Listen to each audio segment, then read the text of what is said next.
Et salut tout le monde, j'espère que vous allez bien, moi ça va super. Et aujourd'hui on se retrouve pour une nouvelle vidéo où je vais vous montrer un peu les installations dans ma chambre.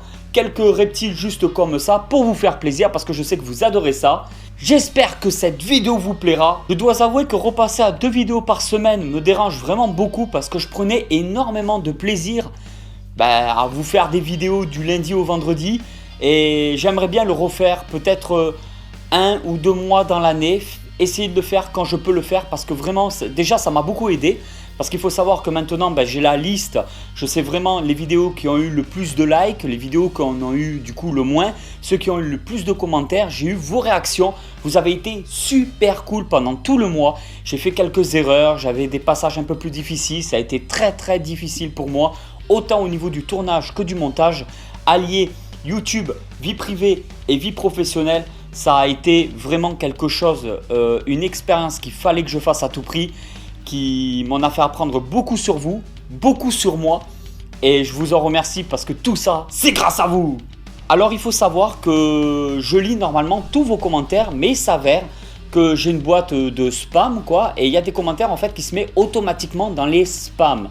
Et de temps en temps, je regarde ces commentaires-là. Et là, en fait, j'ai ouvert ma boîte de spam. Je me suis rendu compte qu'il y avait plus de 200 ou 300 commentaires. Et le pire dans l'histoire, c'est que c'est des commentaires, pour 90% des commentaires dans la boîte spam, n'ont rien à faire dans la boîte spam. Donc, je valide. Quand c'est comme ça, je revalide le commentaire. Alors, j'ai reçu un commentaire de CTF 1903 qui se retrouvait justement dans ma boîte de spam. Et c'est un commentaire qui n'avait vraiment rien à foutre là-dedans. Je te suis depuis près de 4 mois maintenant et chacune de tes vidéos est plaisante à voir. Je n'ai pas d'animaux de compagnie, hormis un chat. Et même si les serpents et les reptiles m'attirent beaucoup, je ne pense pas en prendre un jour par peur de mal m'en occuper. On voit que déjà la personne dit ce qu'il en est, donc elle suit mes vidéos et derrière en plus de ça, a peur de mal s'occuper des animaux, donc décide de ne pas en prendre pour le moment. Je trouve cette réaction vraiment remarquable. J'aime donc venir ici voir de belles vidéos sur ces animaux qui me plaisent tant et donc je suis là pour le contenu de tes vidéos principalement. Néanmoins, au fur et à mesure où je regarde tes vidéos, je remarque que la personne qui les réalise, toi, c'est-à-dire moi, est quelqu'un de très sympathique et dégage vraiment une aura de gentillesse. Déjà ça commence, c'est vraiment quelque chose qui m'a beaucoup touché et putain ça fait vraiment plaisir de lire des choses comme ça. Je suis également Thibaut, alors Thibaut InShape, celui qui est venu chez moi, le très gros youtubeur qui est venu chez moi faire une vidéo. D'ailleurs un petit message, j'ai reçu pratiquement que des commentaires positifs, un truc de fou.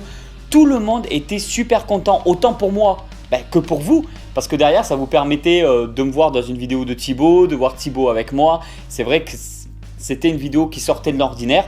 J'ai reçu un commentaire d'ailleurs, une personne qui disait que c'était déplorable. En gros, j'ai pas retrouvé le commentaire, je voulais vraiment vous en parler. C'était un petit message vite fait en disant qu'en fait j'avais profité de Thibaut pour pouvoir me faire un maximum de vues et que en gros j'avais baissé dans son estime. Alors il faut savoir, un petit rappel juste comme ça, je vous le dis vite fait, c'est Thibaut qui est venu me contacter, ce n'est pas moi qui suis allez le contacter. Voilà, j'avais reçu un mail de Thibaut, c'est lui qui m'a contacté, il m'a demandé si on pouvait s'appeler et s'il y avait moyen de faire une vidéo ensemble. Donc c'est vraiment Thibaut qui est venu me voir et ça m'a encore beaucoup plus touché que ça soit lui en plus qui prenne l'initiative de me contacter à moi, que je ne savais même pas qu'il savait que j'existais. Quand j'ai vu la vidéo que vous avez réalisée ensemble, j'ai compris qu'au final, même si le monde part en couille et que maintenant beaucoup de gens ne pensent plus qu'à eux, putain ça c'est bien vrai, on peut voir une lueur d'espoir lorsque deux personnes ayant une passion en commun, YouTube, et un même esprit de partage et de gentillesse. Cette rencontre c'est juste formidable. Et là je suis tout à fait d'accord avec toi STF 1903. Parce que justement, avec mon niveau au nombre d'abonnés, je croyais qu'il y avait vraiment une barrière qui séparait les tout petits youtubeurs, les youtubeurs moyens, les youtubeurs beaucoup plus évolués et ce que j'appelle moi les très gros youtubeurs, donc les très gros vidéastes. Là on parle vraiment de professionnels qui vivent sur YouTube, sur cette plateforme. et qui arrivent à interagir avec les gens d'une certaine manière, qu'ils arrivent à amasser beaucoup d'abonnés. Et en fait, le fait qu'il m'ait contacté, qu'il ait pris un intérêt à venir me voir, faire une vidéo avec moi. En plus, je vous le dis aussi pour ceux qui ne le connaissent pas vraiment, vous le voyez dans ces vidéos, ben, c'est le même en vrai quoi. Il est complètement disjoncté, super sympa. J'espère que tu iras loin sur YouTube, que tu resteras aussi sincère et gentil que maintenant, je n'en doute pas, et que les gens qui ne te connaissent pas t'apprécieront pour les mêmes raisons que moi. Ta vidéo reflète l'émotion et la sincérité et franchement ça me touche. Alors ça c'est la vidéo que j'avais fait en remerciement à Thibaut. J'ai beaucoup hésité à sortir cette vidéo parce que j'ai un peu révélé un petit aspect de moi que je voulais pas trop révéler sur YouTube. Mais mes amis et ma femme m'avaient beaucoup encouragé à le faire.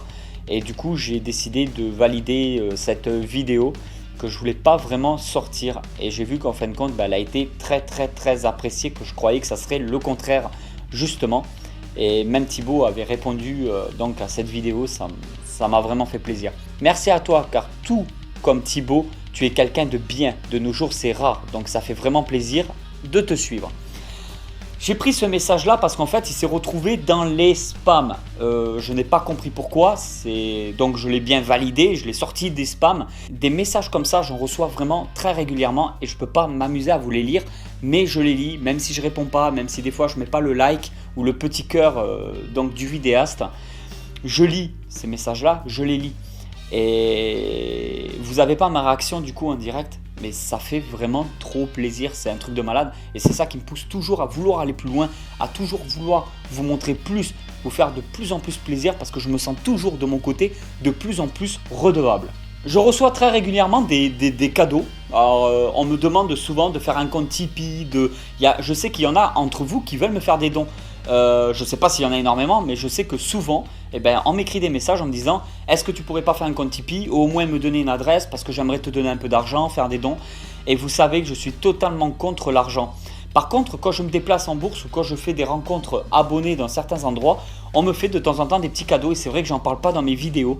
Par exemple, on m'a fait à la bourse de Vichy, j'avais reçu des porte-clés, des petits cadeaux, on m'a donné en main propre des porte-clés, des petits cadeaux qui m'ont beaucoup touché. Et il y avait ça, alors ça je l'ai adoré personnellement. En fait c'est une véritable fourmi qui est scellée là-dedans, je ne sais pas trop comment ils arrivent à faire ça. En gros on l'appelait à l'époque la Camponotus gigas, mais je crois qu'elle a changé de nom récemment. C'est tout simplement la fourmi la plus grande du monde si je ne me trompe pas, et ça c'est un major. Voilà, c'est en gros un soldat de la fourmi la plus grande du monde, si je ne me trompe pas. Il me semble que c'est celle-là. Ça par contre, c'est vraiment un cadeau qui m'a beaucoup plu.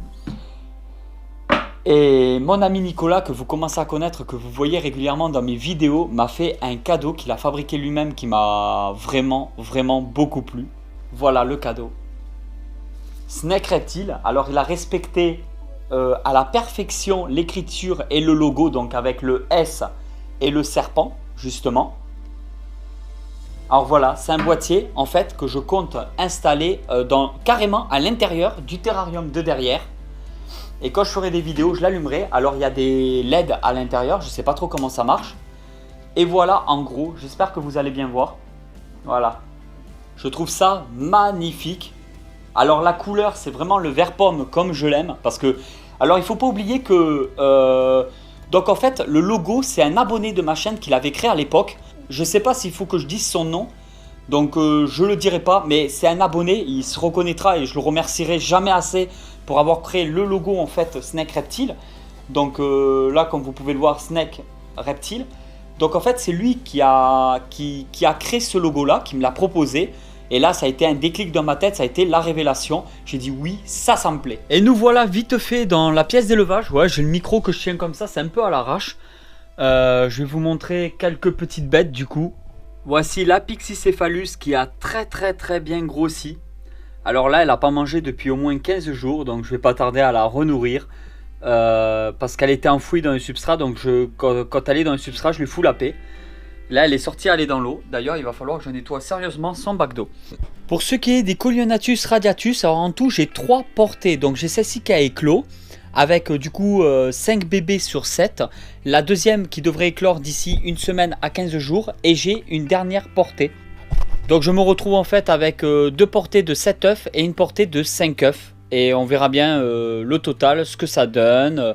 Je vais procéder après au sexage, au nourrissage. Il y aura tout ça en suivi sur mes vidéos. Voici des petits bébés donc de quelques jours seulement, Colionatus radiatus. Alors là, ils sont tous pratiquement en période de mue. Il n'y en a qu'un seul qui a mué pour le moment. Je crois que c'est celui-là. J'ai eu un très beau ratio, l'air de rien. Alors sur cet œuf, il faut savoir que le premier qui est né, il est sorti de l'œuf et quelques jours après, il est mort. Donc je pense qu'il avait tout simplement une malformation. Il n'a même pas fait sa première mue que je l'ai retrouvé mort. Et ensuite le dernier, il est mort dans l'œuf. Il est resté à l'intérieur de l'œuf. Il était mal formé à l'intérieur de l'œuf. Tous les autres sont sortis, ils ont l'air en très très bon état. Lui par exemple il est en période de mue. Et là nous avons ceux-là. Alors on peut voir la nervosité. Vous pouvez le voir. Hop, ça cherche directement à mordre.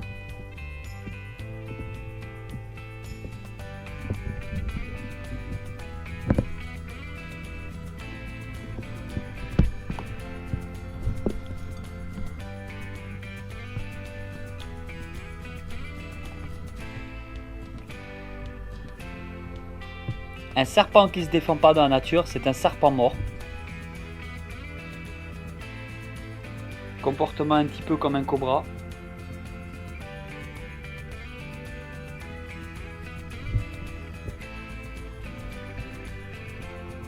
Oui, il y aura aussi une vidéo par rapport aux tortues terrestres. On me l'a beaucoup demandé, sauf que l'hiver, les tortues, elles hibernent.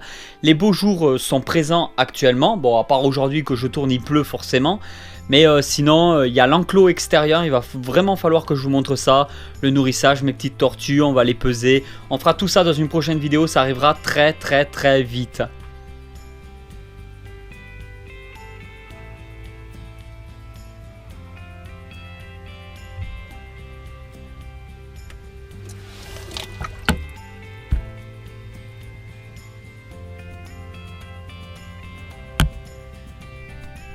Ici vous pouvez voir donc aussi, je l'ai pris pour la vidéo avec Thibaut InShape, un python bronzersmé mâle adulte. Il est tout simplement énorme. Énorme et quand même relativement nerveux, donc il faut faire quand même assez attention avec ces animaux là. Il ne m'appartient pas non plus, c'était pour la vidéo, ce qui fait que vous risquez de ne jamais le revoir sur ma chaîne YouTube, ou du moins pas avant très longtemps. Là on parle de monstre, hein. C'est quand même un serpent qui fait plus de 10 kg et qui a vraiment pas mal d'années. Alors ce terrarium pour l'instant il est vide, je dois finir de l'aménager, c'est là où se trouvait l'Ethylica sensoides qui se trouve maintenant dans le salon. Tout simplement, donc il faut que je finisse de l'aménager et je mettrai sûrement Pantherophis guttatus ou les Antaresia Childreni. Alors là je profite de cette vidéo pour vous montrer donc un bois Constructor Imperator Crollkey, c'est-à-dire qu'il est de l'île, il est originaire de l'île Crollkey mais né en captivité en France. C'est un serpent magnifique, il est juste un peu nerveux. Alors il ne va pas du tout dans ce terrarium là, en fait je l'ai ramené pour la vidéo avec Thibaut InShape. C'est un serpent qui ne m'appartient pas, qui est vraiment magnifique et qui du coup vous ne verrez plus dans mes vidéos. Voici l'ancien terrarium de Big Mac que j'ai entièrement du coup nettoyé, désinfecté. J'ai même mis un petit substrat vite fait, des copeaux de chanvre, que ça soit propre, une petite branche, tout est nickel. J'ai enlevé la cachette, les bacs d'eau, j'ai tout nettoyé. Le terrarium fait 1,50 m, enfin un peu plus d'1,50 m en réalité de longueur par 60 de profondeur et 50 de hauteur. Il y a du coup un néon et il y a ici un chauffage, donc une lampe céramique. Et dans ce terrarium là, pour l'instant il n'y a rien du tout et je compte bien y mettre quelque chose. Vous me connaissez, on va pas laisser un terrarium vide très longtemps. Mais j'ai encore aucune idée d'espèce que je vais mettre dedans. Soit un serpent, soit un lézard, soit un couple de lézards. J'ai quelques petites idées pour le moment, mais je vous en dis pas plus. La saison des reproductions étant terminée, j'ai mis Bumblebee en terrarium au lieu de le laisser en rack. Le voici, là il se trouve au fond. Ce sont des terrariums qui font 90 de longueur, 60 de profondeur. pour à peu près 45 de hauteur.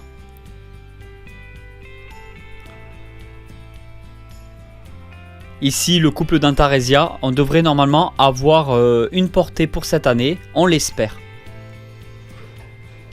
Attention, Big Mac en train de faire de l'escalade. Là, il va se mettre au chaud. Comme c'est le matin, ben, il est sorti en fait de sa petite cachette ici pour aller se blottir à la chaleur. Les Acanthosaura armata sont toujours aussi trouillards. De temps en temps, on entend des petits ploufs, donc ils vont bien dans l'eau. Là, c'est le matin, donc ils vont prendre la chaleur peut-être au cours de la matinée. Je ne vois pas de petit Acanthosaura là. Si, peut-être au fond. Alors, on ouvre. Ouais, ici, là, je crois que c'est le mâle.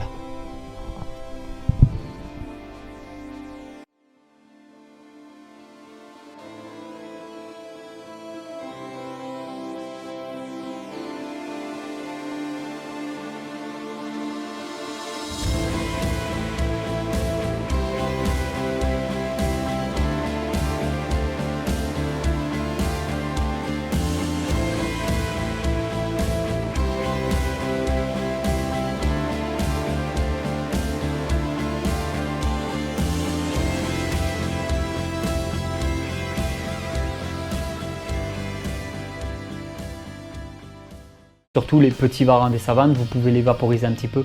Évitez de vaporiser un reptile sur lui. Vous vaporisez toujours la décoration, ce qu'il y a à côté, mais évitez de mettre de l'eau directement sur lui quand même, si vous pouvez éviter de le faire. À la douche, je règle toujours la température pour qu'il ait une bonne température dès le départ, qu'il ne chope pas un coup de froid ou un coup de chaud d'un coup. Faites très